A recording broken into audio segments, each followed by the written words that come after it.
The Zulu culture is known for its hospitality and its focus on sharing in terms of resources and food.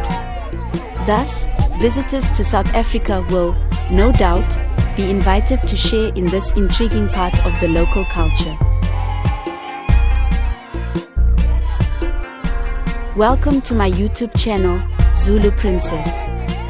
Please don't forget to subscribe to this channel, click on the notification button, like for more videos. The Zulu nation has a long and fascinating history. They have the largest representation in South Africa, and their culture has remained strong through the many generations.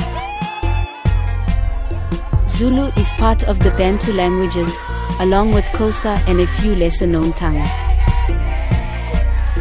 For centuries, tribes occupied the southeast of South Africa.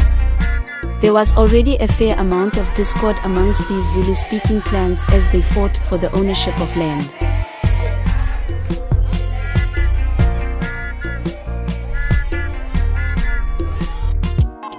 Please don't forget to subscribe to this channel, click on the notification button, like for more videos. Did you know? The making of beer is the job of the Zulu women. It takes about 3 days to ferment and must be consumed on the third day, after being strained through a sieve. Traditional Zulu beer is nutritious and filling. Then, in the late 18th